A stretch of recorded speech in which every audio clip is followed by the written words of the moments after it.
Hey guys, it's Elizabeth. Welcome to the Four Walls podcast. Today I have Flavia with me. Welcome.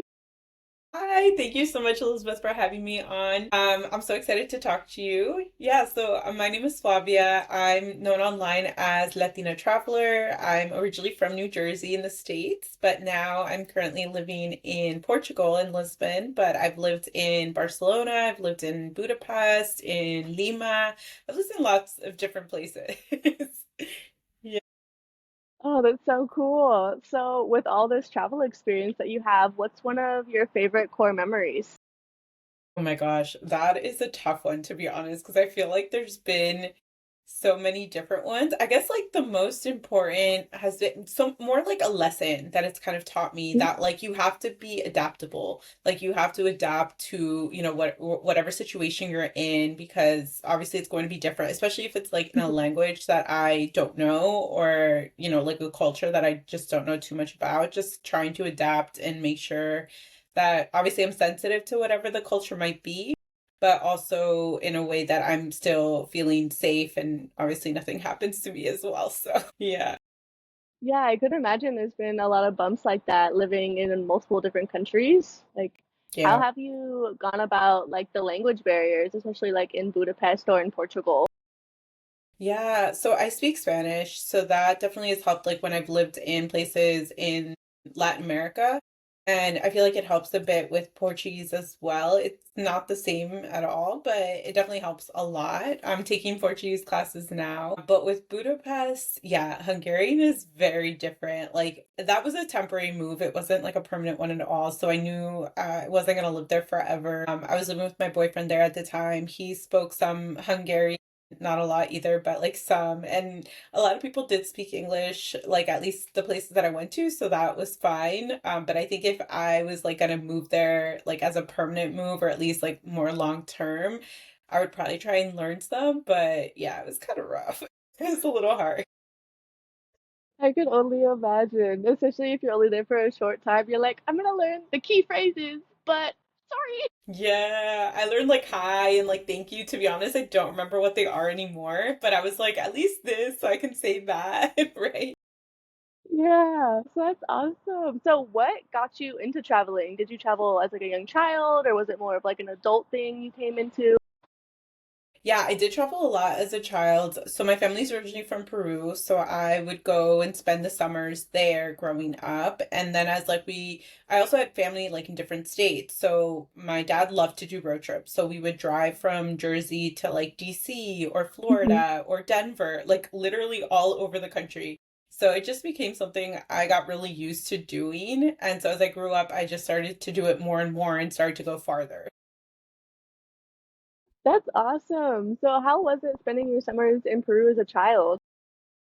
I really enjoyed it because I mean that's where my grandparents lived and like most of my cousins were there. The only thing I'll say I didn't like is because Peru is in the southern hemisphere and so when it's Mhm. summer in the northern hemisphere, it's winter in the southern hemisphere.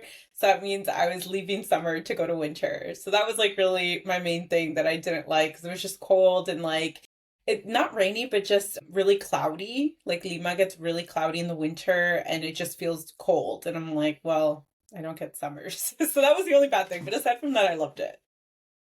It's like a perpetual winter. You're like, okay. Exactly. Yeah, it just never ends. Oh my Yeah. So gosh. that's definitely the downside. Yeah, so how do you feel like that shaped you as to who you are today with, I mean, living in multiple different countries? Yeah, I mean, it definitely made me feel comfortable in terms of like what I was saying before, like being able to adapt to different situations. Hmm. Because, like, I know things are obviously going to be different. Doesn't mean it makes it any less frustrating, but I know things are going to be different. I know that I'm going to have to learn how things work here. Like, it's not going to be like, what I'm used to.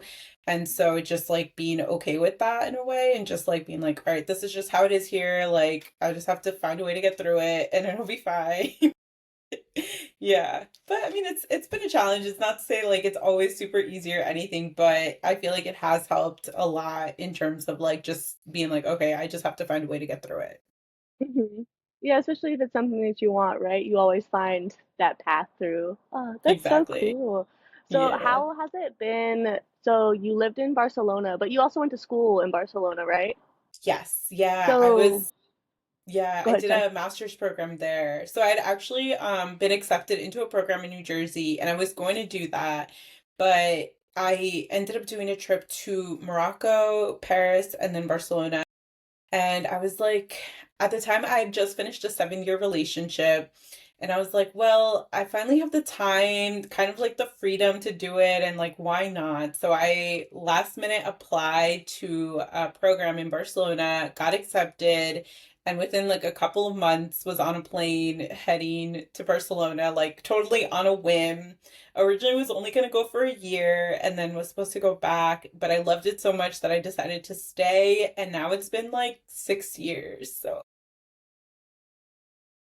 Like, yes, sorry, mom and dad, I'm not coming back actually. pretty much. Yeah, like I've gone back for the holidays and like sometimes during the summer, but I don't see myself like moving back to live. So, yeah. I understand. How was it actually living in Spain, being not from there, but you know the language, so that must have been much Yeah. easier. Yeah, so like obviously, yeah, speak Spanish. They speak Spanish as well, but it is like a different Spanish, I will say. So like they would speak sometimes and I had a hard time understanding them because they have like a very different accent that I'm used to listening to or speaking Mm-hmm. or anything. So like there were some times where it was just hard to understand each other and like bureaucratically they're a pain. They're really a Mm-hmm. pain to deal with because even as a student, you have to renew your visa every year, which was like a headache because it took about 6 months to even get anything done. So it's like six Oh, months you're dang. just like in this limbo of like what's going on. Plus the pandemic because I was like during pandemic times. So it's just Mm. like yeah, it was really honestly terrible.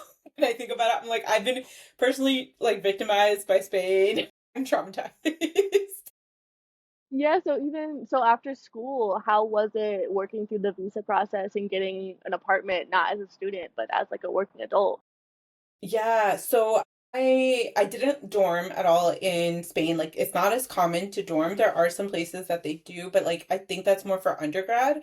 But Mm. because I was doing a master's program, I did have to find an apartment and everything like on my own. I actually never stayed long enough to work in Spain because the process was just so complicated that I ended up doing two masters because the second master's I did because I was like, I want to stay, but I don't know how else to stay aside from studying more.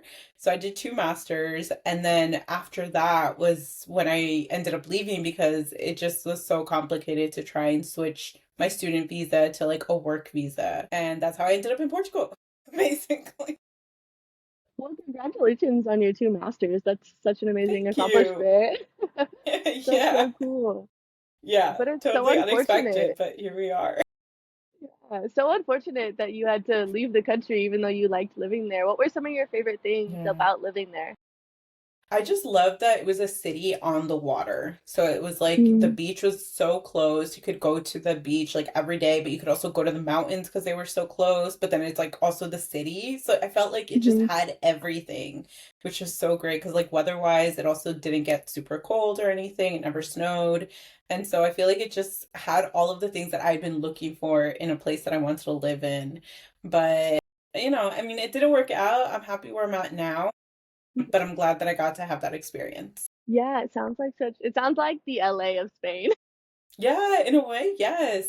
And Portugal, a lot of people compare Lisbon to San Diego. I've never been to San Diego, but apparently people that have been to both say that they're pretty similar. Yeah, a little more laid back, a little, Mhm. That's awesome. So how has the transition to Lisbon been? I thought it was going to be maybe harder, especially because of the language.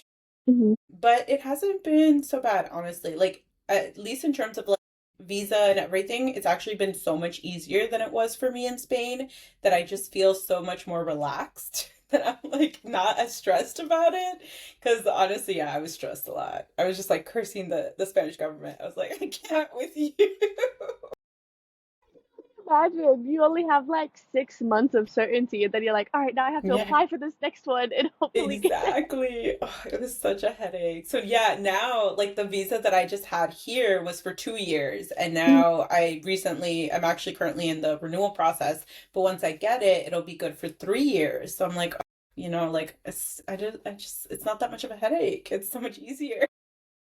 Yeah. And do you do the visa by yourself or do you have someone helping you with So I have done everything on my own here in Spain. I had some assistance from a lawyer to try and do the renewal, but like it? still they weren't really able to help me that much. But yeah, so far here I've done everything on my own and thankfully like it's all worked out smoothly. So yeah. That's amazing. So, what are some of the differences that you've noticed, like culturally, moving from Spain to Lisbon? Because they're like back-to-back countries. Yeah, yeah. I mean, I feel like in a lot of ways there are similar, but there's such a rivalry, to be honest, like between the two Really? countries.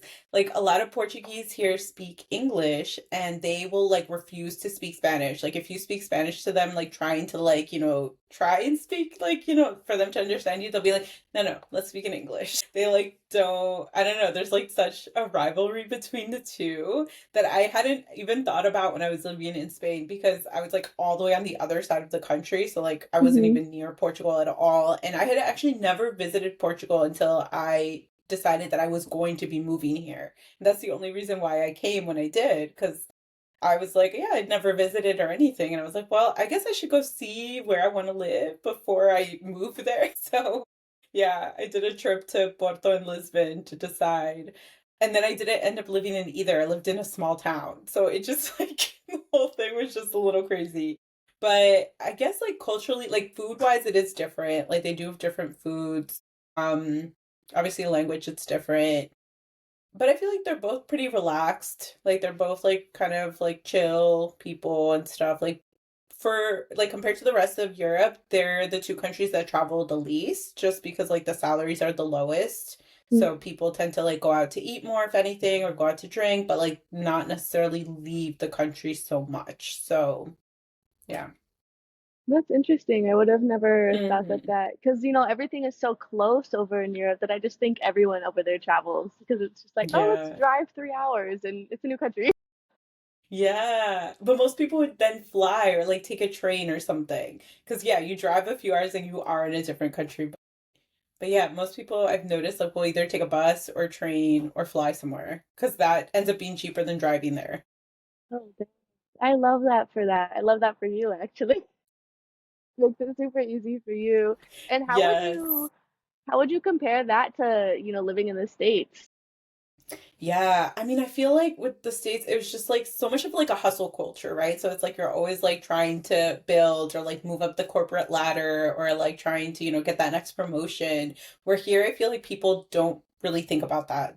Like you get your job, you finish your degree, you get your job, and it's like, okay, you work. But like when you meet somebody, the first thing people will ask, like in the US, will be like, oh, what do you do, right? Like, what do you do for work? But here it's like, oh, like, what do you like to do? Or like, what so different in that sense and I really like that because it's like not so much of focused on like what you do for a living but like more who you are as a person.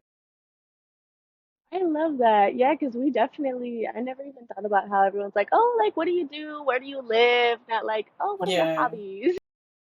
yeah, like what do you like to do, who are you outside of work?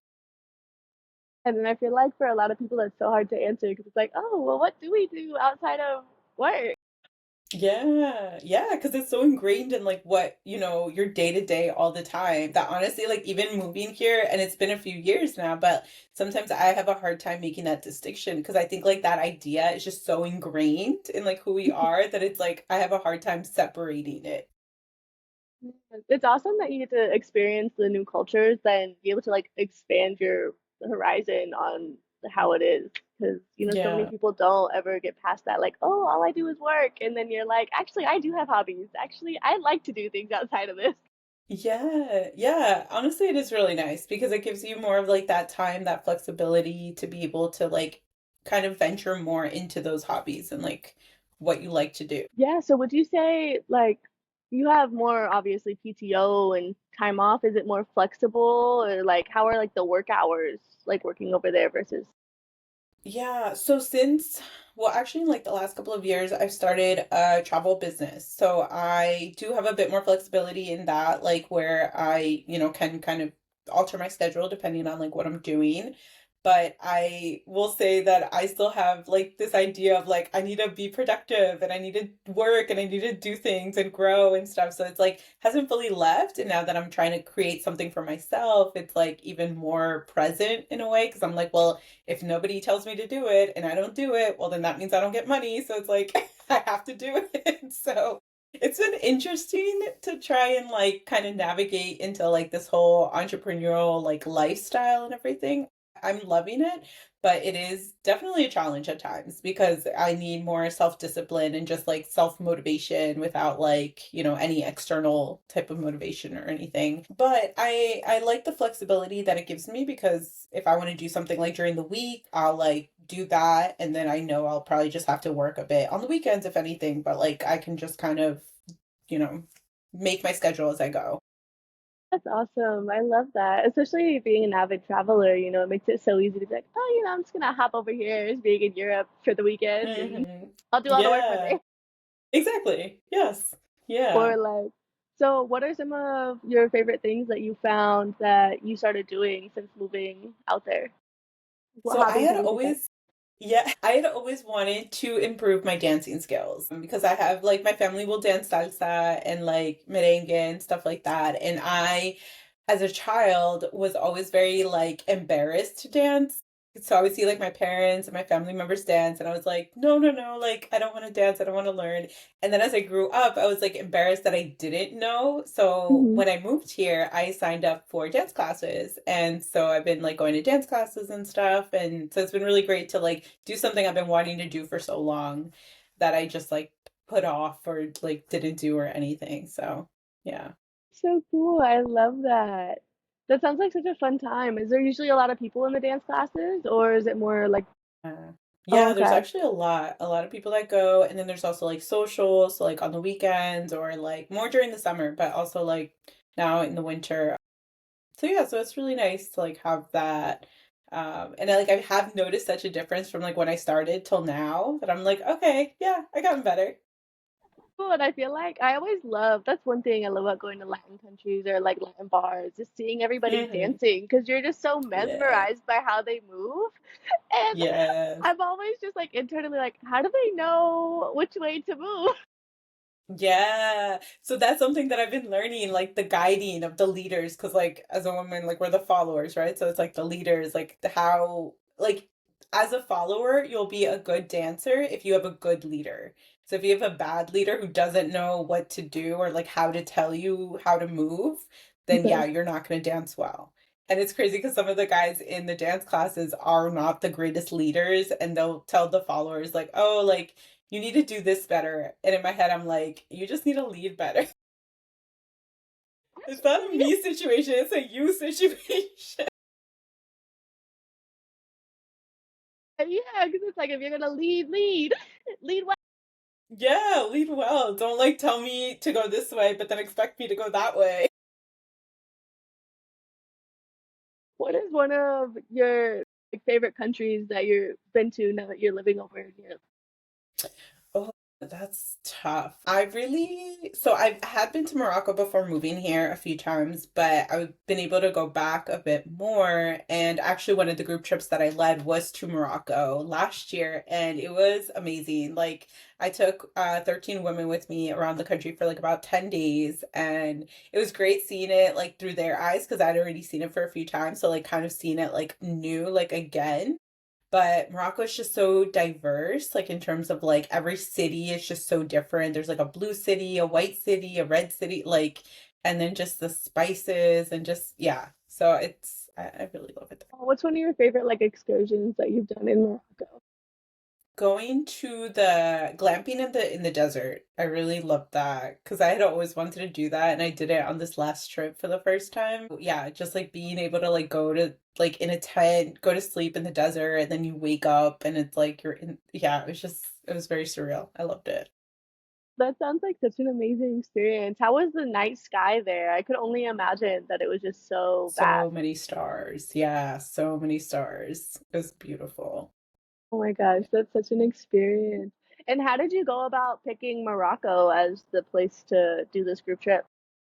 Yeah. Well, because I had been a few times and I had some people who had like reached out to me and said like they wanted to go, but they didn't feel comfortable like going by themselves and everything. So I started to put together like an itinerary for that and yeah, it was great. Overall, it was great. Yeah. That's so cool. So if someone wanted to do a group trip with you, where would they go to find that information? Yeah, so my Instagram or my website, it's all Latina Traveler, so latinatraveler.com or on Instagram, TikTok, YouTube, honestly everywhere. Yeah. That's Yeah, I awesome. share yeah, I share like upcoming trips and everything on my socials and everything. Sweet. And what's your next one? To India. We're going to India in February. Uh, Yes, for Holi. I'm so excited. that is so amazing. Have you been to India before, or is this kind of like, No, this will be the first time. I'm gonna arrive probably like a couple weeks beforehand. But hmm yeah, I'm that is excited. so cool. So what cities are you visiting? We're going to New Delhi, Agra, and Jaipur. Oh, that'll be such an exciting trip. Is it like a week and a Yeah. half or Yeah, it's like 8 days. 8 days. 8 days? Wow, that is so exciting. What's the one thing that you're looking forward to the most? Seeing the Taj Mahal, because I'm trying to see all of the world wonders. So I'm like being able to go to the Taj Mahal, I feel like it's gonna be amazing.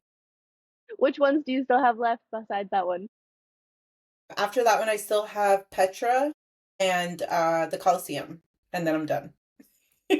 Wow, so you're almost there. That is so I'm almost exciting. there. Yeah. And I've been to Italy. It's crazy because Italy is so close to here, but I haven't Mhm. been to Rome, and so I haven't been to the Colosseum yet. Yeah, So I have to do that. that'll have to be. How long is that flight to Italy from I Lisbon? think like Not too long. 2.5 hours. Yeah. A weekend It's not trip. too bad. Weekend trip. Yeah, I know. I need to do it. I don't know why I'm like putting it off. That is so cool. Have you found yourself exploring more countries now that you're kind of just like 2 hours from everything? Yeah, for a while I was going to lots of different places like more Eastern Europe and I still want to do like Croatia and Bosnia and like Albania. Like I haven't been to those yet, hmm but now I think I'm gonna wait till it's warmer again. But yeah, I mean it's great. Like it's super convenient because the flights usually aren't too expensive and it's like really easy to get to. So yeah, I need to do more. Yeah, but it sounds like you've already done so much, which is so cool, especially being over Yeah, there. but I feel like every time you do something, you find out something new about somewhere else, and you're like, oh, now I have to go do that. You do. I especially felt that way. Like, I just recently went to Vietnam and Mhm. we did 3 cities. And then, like, after you go somewhere, you get all these new videos that start to populate, and you're like, I didn't Yeah, even know. Like, where was this 2 months ago when I was planning? exactly. Oh my God, that happens all the time. And I'm like, now I have to go back because I have to go do this thing now. It's Yeah. like a never-ending cycle once you get into it. Exactly. Yes, but I love it. What's one of the countries that you really find yourself like you keep wanting to go back for more? Well, one country that I didn't expect to go back to so much, but then after like when I continued going and seeing different places, I really liked it was Hungary. Because even though I was living in Budapest, my boyfriend was there. We started to visit like other cities like around the country. Like I feel like most people that visit Hungary go to Budapest and that's it. But we went to like the south, we went to the east, the north. Like there's so many different things to see and do there that I hadn't been expecting that there's still a couple of things I didn't get a chance to do yet, so I want to still go back and do them. But yeah, it was like I wasn't expecting to like it so much, to be honest. Yeah. So what are some of the things that like you like the food that you really enjoyed or just like one of the cities that like had something that really just sparked something in you from Yeah, so in Hungary or yeah, in Hungary. yeah. So in the south, like actually really close to Serbia, there's this city called Mohacs where during Carnival, they do this like different type of like ceremony. They call it like the burning of winter. And so like there are these men usually dress up in like these sheep skin type like things, and they look a little scary to be honest. But they do that. They have these like I always forget the word where they like spin it. there's like kid toys of it also, but like it's like a thing and it makes noise. So it's like they have this thing where they spin it and then they have like a parade and everything and they bring an empty coffin like that is supposed to represent winter and they put it on top of like this mound of like branches and things like that and then they burn it. They burn it all to the ground because they're burning winter. And so, like, that's supposed to be the end of winter, and now you're starting spring. And I had not expected that at all. Like, when I first found out about it, I was like, we have to go see this because this is just so unique. Like, from what I had seen of like Hungarian people, they were like very calm, very like reserved and stuff. So then to have this like really crazy celebration, I was like, we have to go see this. And it was really cool. Like I really, yeah, did not expect it at all, but loved it. Absolutely loved it. That sounds like such an awesome experience because I definitely would be sitting there with my like jaw on the floor and be like, what is going on? Yes, yeah. Because when we first got to the town, we saw some people like wearing these things, and they're like heavy and like really warm because like it's sheepskin, right? So it's gonna be really warm, and they're just walking around doing their little thing, and I'm like, where, where? You're like, this is not the Hungary I know. Like, Yeah, no, but it was so great. Like I loved it. I was like, yeah, I did not expect this at all, but I'm here for it. I love that. And the food wise, was there any food that really like stuck out to you?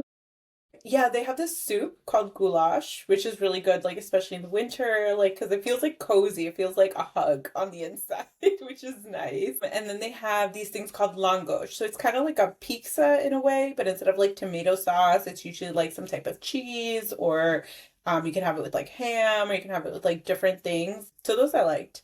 But aside from that, I wouldn't say that Hungarian food is necessarily my favorite. That's fair. That's very Yeah. um so you've done a lot of time in Peru and I'm assuming other countries in South America is Yeah. Yeah, one of my first like longer solo trips that I did, and like the only real backpacking trip that I've done was through Colombia and Panama. I bought a one-way ticket from New Jersey down to Medellin in Colombia, and I didn't really know where I was gonna go. Like I knew I booked the first 4 nights at a hostel there, and then I was like, I will just see what happens. Like I don't know how long I'm going for. I ended up spending a month in Colombia traveling around. I went like all the way from Medellin all the way down south, almost to the border with Ecuador. And then I came back and went to the northern parts, like the coast, like Cartagena and Santa Marta. And the one thing I had really wanted to do, like the reason why I did this trip was because I wanted to take a boat that leaves from Cartagena to Panama. Because there's like boats that will pass, like that go from there and they pass through the San Blas Islands. And that's like one of the best ways to kind of go because you're like already transiting somewhere else. And the islands are like really, for the most part, untouched. Like there's not that many people that go or anything. And I was like, I want to go see these islands. And you know, like those emojis where it's just like a little thing of sand and like one palm tree? Like I literally saw that. So like there are islands that exist like that. I was like, oh my God. So it was really cool because like we slept a few nights like on a hammock and like it was a 4 day trip in 3 nights. So it's like we just like stopped in one place, like we're there for a while, had lunch, like went to another island. Like we were just kind of like island hopping and then like sleeping on another island and then yeah, just continued. It was such a great experience because I don't know, like had I not done it that way, I don't know if I would have ever done it. And then I spent another 3 weeks traveling around Panama. well, that sounds like such an amazing trip. I love that you just bought a one-way ticket and you're like, I'm just gonna see where life takes me. Yeah, pretty much. My parents were like freaking out because of like obviously all the cartels and everything in Colombia. They're Mhm. like, "What are you doing?" And I was like, "I don't know, I'll figure it out." And thankfully it was all fine.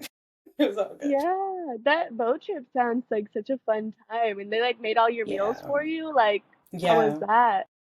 Yeah, they made all the meals and everything. The boat was like too small to actually sleep on because it was just like where we could sit. There are other boats that you can sleep on the boat, but those were like a bit more expensive. And I was kind of doing that trip very much Hmm. on a budget. So I was like, let me find the cheapest boat that I can find to go. And but yeah, so like they made our meals. They took us and like to meet different communities because there are like people that some of the islands are a lot bigger. So like There are communities that live on some of the islands, and so yeah, we like stopped in different places. We ate, we just like hung out, and it was just really nice.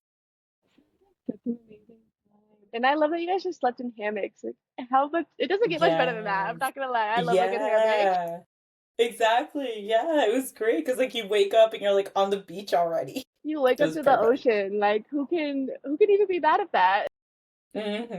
Yeah, you like go to sleep to like the waves crashing and you wake up to them crashing. It's so nice. What was one of your favorite things about Panama? Yeah, I didn't realize like how green it was gonna be. Like I knew that there's like a forest like on the part that connects like closer to Colombia, but also like to the north. I didn't realize that there was like a whole like valley and how green that area was. And I really ended up liking it. Like Panama City was like very overwhelming because I feel like there's just like so many tall buildings and everything. So it felt just kind of like a city in a way. But then starting to like go farther north and like going to like I think it's called El Valle, so like the valley, just like having it be all green. And I ended up staying in a hostel. There's only one hostel in that town, and it was like a 30-bed hostel. I was like, what is a 30-bed hostel? But I was like, I guess I'm staying there. And it was like not just bunk beds, it was like triple. It was like 3 beds. Like I What? don't know what that's called, like a triple bunk or something. Yeah. But it was like pretty empty. There was only like 6 or 7 people there. It's not like it was full. But I was like, what is it was crazy. But I had a really good time. About being a bed triple bunk? Could you imagine having to be on the top bunk and you're like looking down? Yeah, that would be absolutely terrible. Like if it was packed, I'm sure that it probably would be, but I don't know, maybe I went through like during shoulder season or off season, but yeah, it wasn't packed at all. There was like maybe like 5 or 6 people also traveling around there during that time. I ended up like there 4 or 5 of us like became friends and like we just kind of started doing things together, which is nice and then yeah, it was a really cool experience. And I think that's one of my favorite thing about hostels is you just kind of meet a lot of like-minded Hmm. people. So you're always like, there's Yeah. someone that wants to do the same thing as you, usually if you don't want to do it by yourself. Exactly. Yes. Yeah, and people are just there to like have a good time and like do different things. So it's nice. I always like staying in hostels.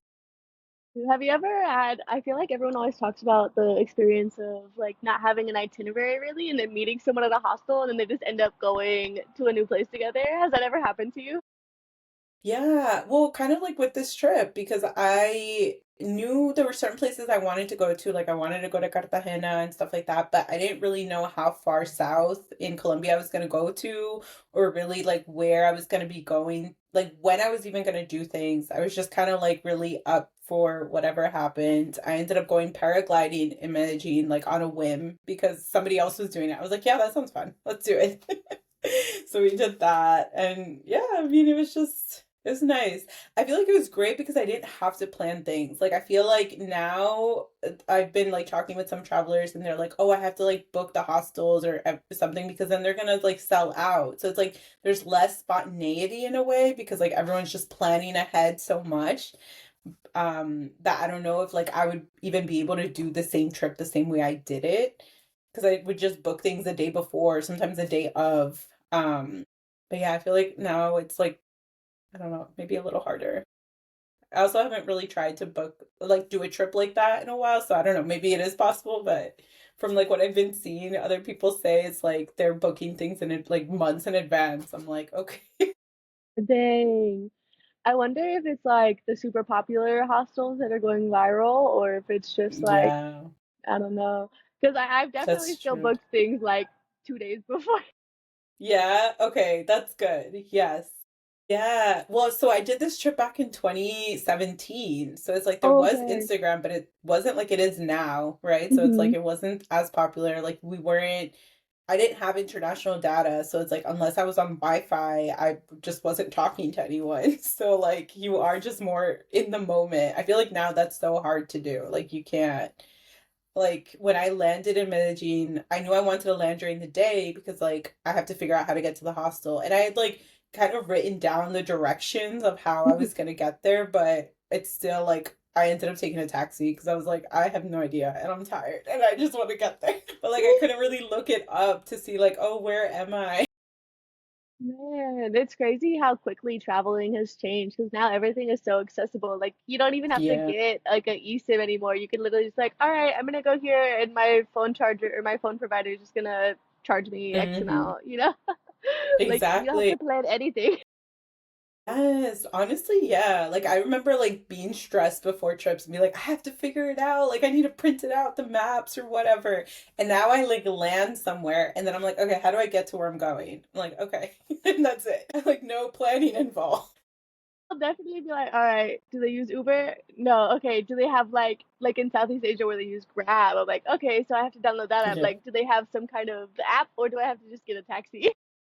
Exactly. Yeah. Yeah. So it's just like it's so much simpler now. I feel like which makes it also better like for people who might be like a little Hmm. bit more scared to do it or something because like they're it is so accessible. So like it is possible to do and you know that people are going to know where you're at if you share your location or anything Hmm. like that. So in that way I feel like it's made it a lot easier for people who maybe before wouldn't have done trips. But then at the same time I feel like it also just takes away from like the mystery of it.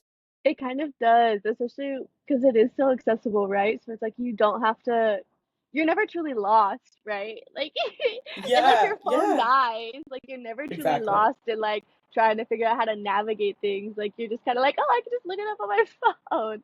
Hmm.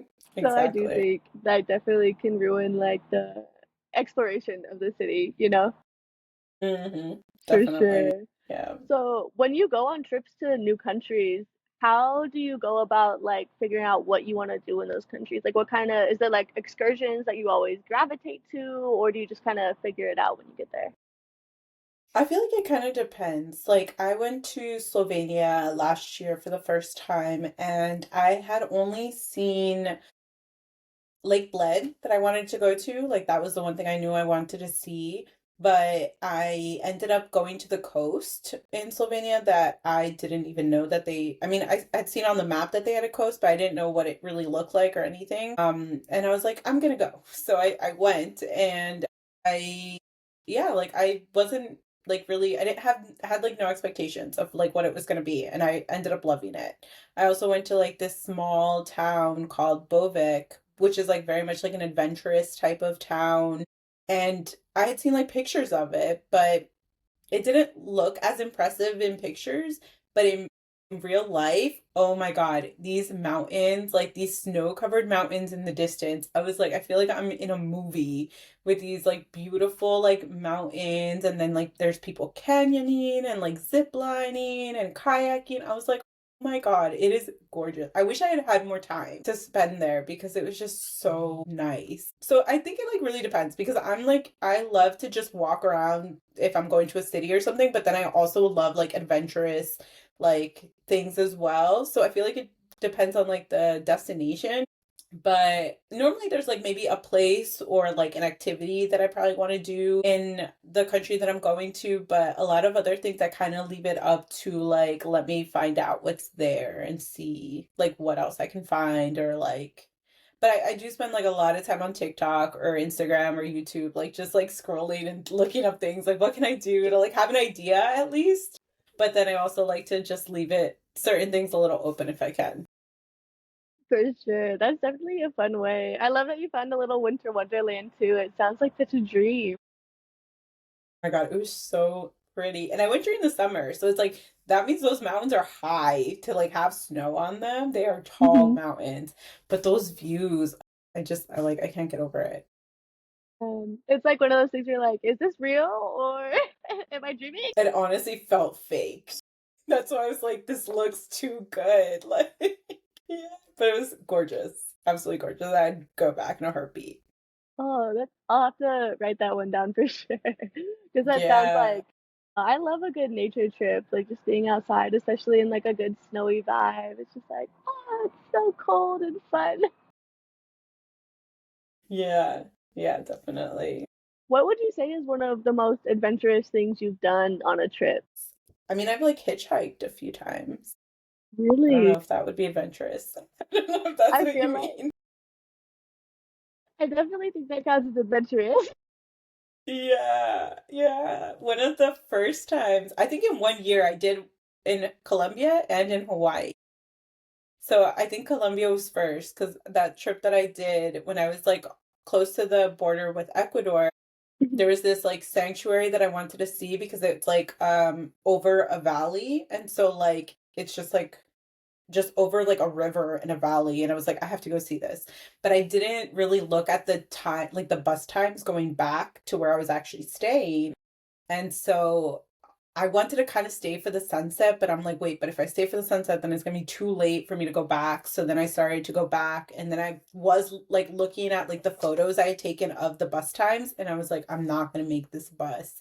So I like started to like I was walking on the road, and so I'm like flagging, trying to flag down a car or something that will hopefully take me in the direction that I need to go. And this guy on a motorcycle stopped and he took me and I was like, oh my God, thank you so much. And I was like, how much like should I pay you? Like how much do you want? Because like thankfully he got me to the last bus of the day. And he was like, don't worry, you'll pay me back in the future. And I was like, you are so sweet. I don't remember this guy's name, but he was so sweet. And I was like, oh, like I will never forget him now. Like I don't know his name or anything, but I will never forget him. Wow, that's such a wholesome experience. I know, because honestly could have gone like either way, right? I could have just like disappeared off the face of the earth. You're on the border of another country, like who even Exactly. Yeah, like that could have been the end, but thankfully it all worked out fine. I didn't tell my parents until I got home, like, the next month. I was like, you know what, I'm gonna just keep this one to myself for now. ask you that? Like, how did your parents take that information? Oh my gosh, yeah. My parents, like, I just tell them after it's passed and everything is totally fine because otherwise, yeah, they would be freaking out. They'd be like, what are you doing? Like, why are you doing this stuff? But I Imagine, like, mean, you need to come home now. We're not doing this anymore. yeah, yeah, exactly. No, so I'm just like, you know what? It's fine. But that was like pre-video era, really, because like everybody was taking photos. Like Instagram was just photos. Everything was photos, so nothing was really video.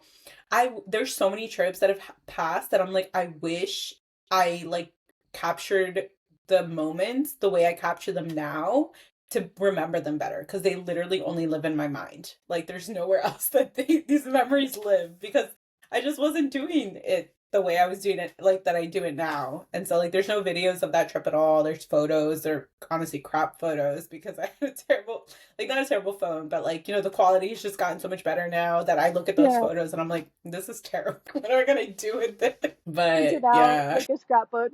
Yeah, yeah. I mean that's all I can do. Be like, well, these look grainy. That's all we got. But how do you feel like you used to live more in the moment because of that? Like now we're always like, oh, let me get the perfect photo or let me get the perfect video. Whereas like back then it was like, let me just, click it and then keep it going. Honestly, yes, that is true. I was definitely a lot more present in the moment, just doing things. Like I wasn't worried so much about it. I always liked taking photos. So like I would take a lot of photos even back then, but definitely not to the extent that I do now. Because now it's like you have to, and because I'm doing all of this content stuff, like my mind is always thinking of like I have to capture it. I have to like get like we have to redo it. Like some things you can't redo. So it's like I have to try and get it perfect in the first shot. Like it's honestly kind of stressful and it does take time away from just being there. But now I feel like I've rewired my brain to the point where it's like only thinking about that so much that like I would feel bad, weird, or I don't know what if I didn't capture it. It's just like it's crazy. Honestly, like all of these platforms have really like effed with our brain. They really have. Like even just in conversation sometimes I'm like, why did I just say what I like where did I hear that from? Like that phrase and I'm like, oh my gosh, Instagram or TikTok and I'm like, that's crazy. Yeah. Yeah, honestly, yeah. Because I'm like thinking about it. I'm like, had I been there now, I've been like, oh yeah, let's like record this video, like as we're going on this motorcycle or something. Like, yeah, it definitely would have been different. But It would have been like a video of like, come with me on this stranger's motorcycle. exactly, yeah, I probably would have done a travel blog about it afterwards and been like, oh look at me as I'm going with this. Like, let's see if I die or not, or something crazy like that. Yeah, most likely because I mean that's what you do now. It is like even if you're not a content creator, I feel like you're still creating those videos like how everyone does. Yeah. Man, so how do Even you like deal during with that? Oh, stressful moments. Oh, sorry. No, I no, was no, gonna no, say no, like no. even during stressful moments, because I'll see some creators like make videos of like them almost missing their flight or like having lost their luggage. And I'm like, in those moments, my brain is still not to the point where it's like, okay, let's capture this. My brain's like, let's fix this. So like I don't do that yet, but who knows? Maybe eventually we'll all get there too. I'll be like, I gotta capture these hard moments. No, I'm not gonna lie to you. Sometimes when I see those videos, I'm like, you're lying. Like, there's no way. I'm on the verge of missing my flight. The last thing I'm doing is like, I'm about to miss my flight. Come see if I make it. No, I'm running through the airport. Yeah, exactly. Yeah, sometimes I think to myself, like, did we really almost do this? Or is this just like a ha ha ha? I was like 10 minutes late. Yeah, exactly. Yeah, it might just be for the content where it's just like, okay, let's just like capture this and pretend like we're rushing and we're actually really not. But I guess we'll never really know. You'll never know. Because I know there was one time I was specifically stressed, and usually I'm fairly like stress free when it comes to traveling. But I think it's Mhm, because we're really lucky to have American passports. You know, we don't have to get visas for a lot of places. So mhm. Vietnam, you have to get a visa for. And I was traveling with my partner, and the visa that he had needed a new passport after we had got the visa. We didn't even think about the fact that the numbers no longer matched up. So we're literally in the airport and they're like, yeah, we can't let you on the flight. And we're like, wait, what? Oh my gosh. And so we literally had to get like an expedited visa as we're in the airport, like our Oh my bags, like God. it was just such a fiasco. And meanwhile, we're trying to make this flight because the next flight doesn't leave till the next day. Like I can imagine being in that like intense like fight or flight mode and being like, hold on, let me record this. Yeah, right? Like, okay, cry. Like, let's get on. Phones like expedited. Like thank God there are companies that they're like haha pay us a lot of money, but like there's Yeah. companies that will do it. So it worked out and we made the flight, but I've never ran through an airport like how I ran through that airport. Like we were literally running, and I was like, we probably look crazy. Like people were looking at us like, what's their problem?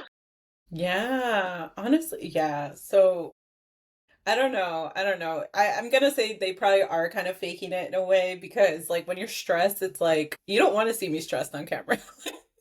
No, Don't want to see that. I'm not gonna be a nice person. I literally just stopped talking. Like I'm like, all right, let me just focus. Like you would see me just Hmm. on video, like with my eyebrows furrowed. Like, Yeah, yeah, right? Because it's like I gotta fix the situation. Like I can't be thinking about how this is gonna look. have you ever come across incidents like that where you're like super stressed while traveling? Thankfully, not so many. I've actually been really lucky where I haven't had too many. Like there's been times where like my first flight's been a bit delayed, and so then I'll have to kind of run to the next flight, but it hasn't been so bad. There was one time last year when I was coming back from Mexico to Lisbon and my flight was actually canceled. I'm glad that it was like on my way back and not on my way there because I was going for a conference. And so otherwise I would have missed the conference. But like the conference was Mhm. over and now I'm just going home. My flight was so last year, so 2024 was leap year. So we had February 29th. And for some reason I got it in my head. I was like, I have to do something for February 29th. This is like an extra day. So it happened that my flight was canceled during that time and the airline put us up at an all-inclusive resort for 2 days. Like I stayed at the resort for 2 days, all covered, and then I also got flight compensation on top of that. So it's like I got to extend my trip during leap year that I wanted to do something unique and different for, and I got paid on top of that. I was like, yeah, I'll take it. You're not even mad. You're just like, wow, this is No, not at okay. all. Yeah, It's yeah. like the So it's just princess like treatment. exactly. I was like, okay, like I'm with it. Yeah, because some people did leave the next day because it was like a big flight. So like some people did leave the next day and some people had to stay 2 days. And I was like, yeah, you know what? Whatever. They told me like I didn't even get to choose how long I got to stay. They were like, yeah, you're staying here 2 days. I was like, oh, Here, do you need me to stay three? volunteers tribute. Please. I will sacrifice my time, guys, please. Yeah, it's okay. Yeah. So I was like, okay, like this, I mean, in some situations, sure, that might have been like a stressful time if I was like had to fly some, back for something, particular, whatever. But thankfully it was just like I was just going back home and so it worked out. Yeah. And I love that you like didn't have to stress about anything because you're like, I have my own business. I'm an entrepreneur. I could literally work from this all inclusive while I'm sipping my pina colada. Exactly. Oh my gosh, it was great. Yeah. I was like, yeah, this is so great. I love it. Honestly, I love that they put you up too because I feel like if that were to happen in the States, they'd be like, good luck. Yeah. Yeah, exactly. I guess it's like, yeah, I don't know why it is that they did. And if anything, I thought that they were gonna put us up at the like hotel, like the airport hotel. Like I didn't realize Hmm. that they were gonna take us all the way because this was in Cancun. So they took us all the way, or no, in Playa del Carmen. They took us all the way to no, it was Cancun, actually, my bad. They took us all the way to an all-inclusive, like on the water. Like I really thought that they were gonna just take us to the airport hotel and that's where we were gonna be. I was like, yeah, that would be kind of shitty, but I guess all right, whatever. But yeah, they drove us all the way to the resort. I was like, damn, okay. Okay. If that ever happens, I'm gonna have to keep my ear out. Be like, do I want to book my own or go where they're going? Yeah, yeah, you know. Because I don't know if I would have wanted to stay at the airport, but I definitely would go to the all inclusive. Yeah, exactly. So I was just like, yeah, I'd just been traveling for like almost 2 weeks or so around Mexico, like after the conference. And so it was kind of like a nice little relax and recharge before going home. Yeah. So what you spent some time in Mexico? What's one of your favorite cities to visit? So in Mexico, I've only been to Mexico City and then like the Okay. Yucatan Peninsula. So that time the conference was in Playa, and then I also went to Chichen Itza. So I went to one of the world wonders there, and Valladolid. So honestly, out of all the places that we went to, Valladolid impressed me the most for some reason, even though it's not on the water or anything, but it just felt so nice. Like it just felt really, it didn't feel touristy. It felt like really just chill and relaxed and like yeah, just I don't know, for some reason it really like stood out to me and I really, really liked it. Yeah. Yeah, I'm always trying to figure out, being in LA, I'm like, what city can I fly to that's not necessarily like, Cancun or Tulum or Cabo, I'm Yeah. like, how do I get to experience a more authentic Mexico? Yeah. Yeah, yeah, because you're so close. I know. There's so many more places in Mexico that I'd love to go to, but I just haven't had a chance to yet. But yeah. Yeah, Well, it's yeah, quite there's the lots to flight for see. you now being Oh, now, yeah, in for sure. Portugal. It was only because I was going to that conference. Otherwise, I probably wouldn't have gone. Yeah. So, if someone were to ask you for some kind of advice, like whether it be moving to a new country or like solo traveling for the first time, like what's your like travel advice that you would give somebody?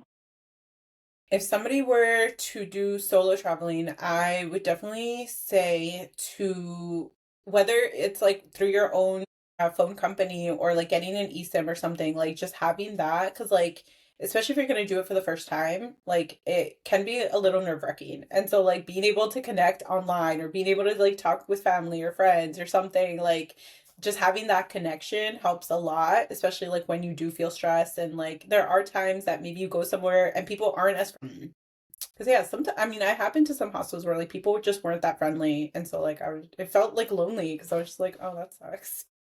Like you don't want to be friends. So yeah, you want to do that, but like also being okay with doing things by yourself, because I think like a lot of times like, and it's true, like you will travel solo, you will meet people and do things, but like knowing that some days like either nobody wants to do what you want to do, or like there's just nobody there to do it with. So like you just have to kind of learn how to be on your own and like do things by yourself. So even like starting small, like starting in your own town and like taking yourself out on like a solo day and like, doing things that maybe you wouldn't normally do by yourself and like trying to do it so it doesn't feel as weird when you do it somewhere else.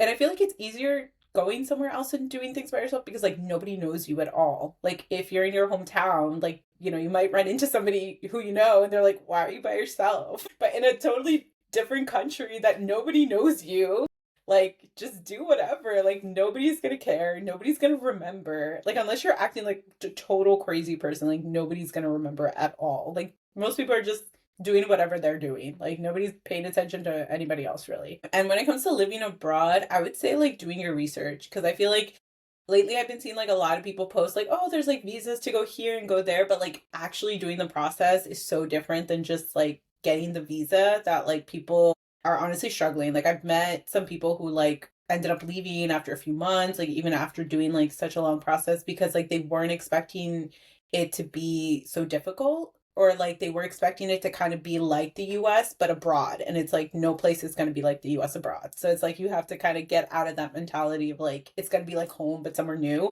It's not. So like kind of preparing yourself mentally, doing research, making sure that it's a place that you actually want to be in before you invest so much time and money and effort and energy. Um because yeah, then that sucks to have to just leave afterwards. Be like, oh, it's not what I wanted. That's actually crazy that people thought they were gonna get America or the United States outside of the United States. Like, what Yeah, do you no, I'm mean? in so many Facebook groups where people are like, oh, the customer service is not like what I'm used to and stuff. And it's not. It's really not. So, like, but I'm not expecting it to be because it's a totally different place. So, yeah, but like people are just like mad about this. And I'm like, well, I don't know what to say. Like, you gotta expect things are gonna be different. Like, you left because you didn't want that. So you can't expect the same thing somewhere else. Like, yeah. They probably thought they were going to the all inclusive or something. Yeah, yeah, yeah. It's like, nope, you signed up for the wrong place.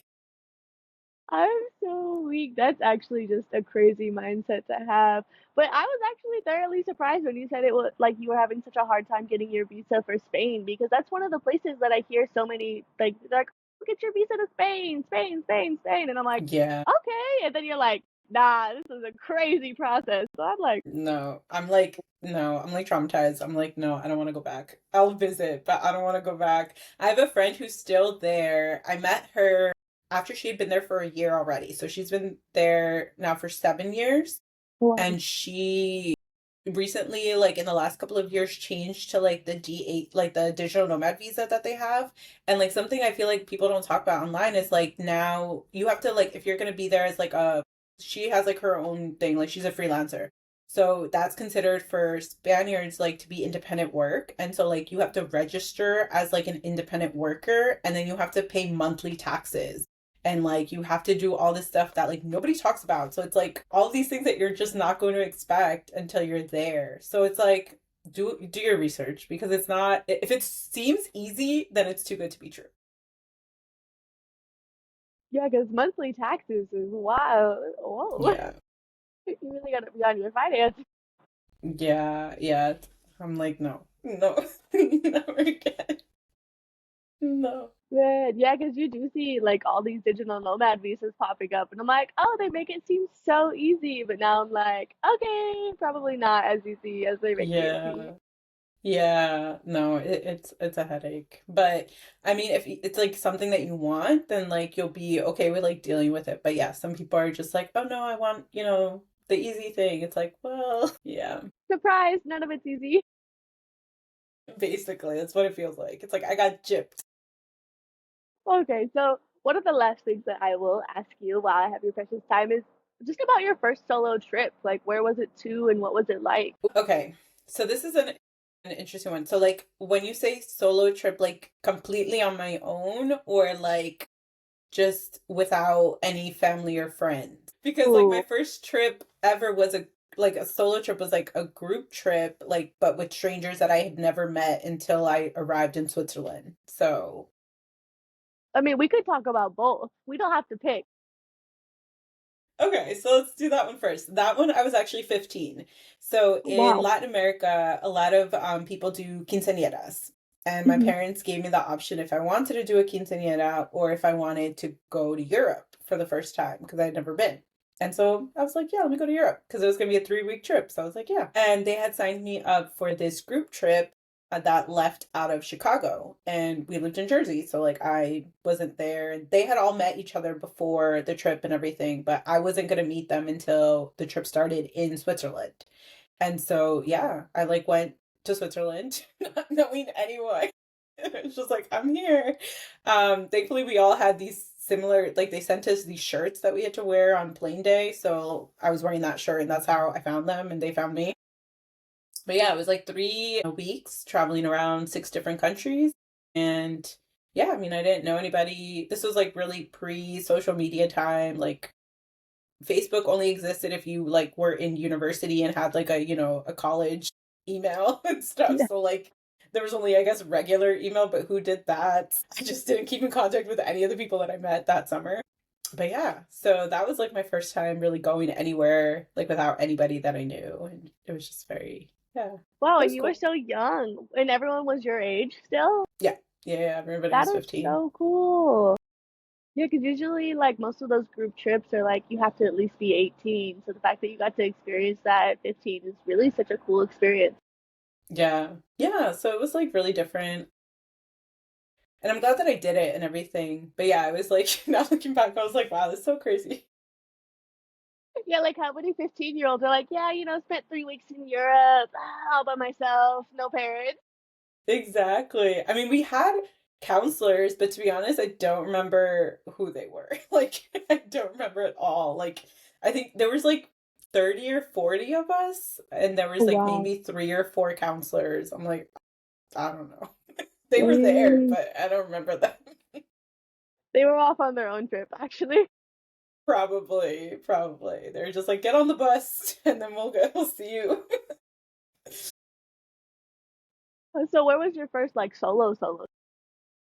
I'm trying to think because like I've done a few different trips like during different times of my life, but I don't know if I was ever really solo for them. I feel like the first one might have been in 2016 when I went to, so I was living in Peru. I moved to Peru after finishing university, and then I went to Chile for the first time. I'd never been, and I just like went on my own for like a week. So I think that might have been my first solo trip. But it was great because I met people the second day I was there, and I started in Santiago, and then with them we went to Valparaíso, which is like a few hours away from there, and then to Viña del Mar, and like I spent pretty much the whole week with them, like after meeting them for a day. So that That was is pretty so cool. cool. I love that. Yeah. Oh, Yeah. you gotta love those people that you meet while you're traveling, and you're like, we're just gonna have a great week, and then I'll never see you Yeah, again, but I'll support you. exactly. Yeah. Yeah, yeah, yeah. So it was just like perfect. Yeah, I was like, yeah, it worked out. Man, I love that. How Yeah. many? That's so fun. Like all the adventures you've been on. I just love that for you. Love that for Thank everybody. you. But yeah, do you have any like closing remarks that you'd like to make, or anything you'd love to say? Yeah. So yeah, in the last couple of years, I've started launching my own group trips specifically for women. So if there are any women listening here who want to go to different places, I'm planning, aside from like India next year, I have a trip or to Peru. I'm planning a trip to Uzbekistan and Iceland and I think Mexico as well. So yeah, definitely message me for any details. Yes, go check out her website, sign up. It seems like it'd be such a fun time. Well, thank you so much for your time. I really appreciate it. And I'm wishing you Thank all the you. best. And have an amazing time in India. Wow. Thank you so much, Elizabeth. Thank you for having me on.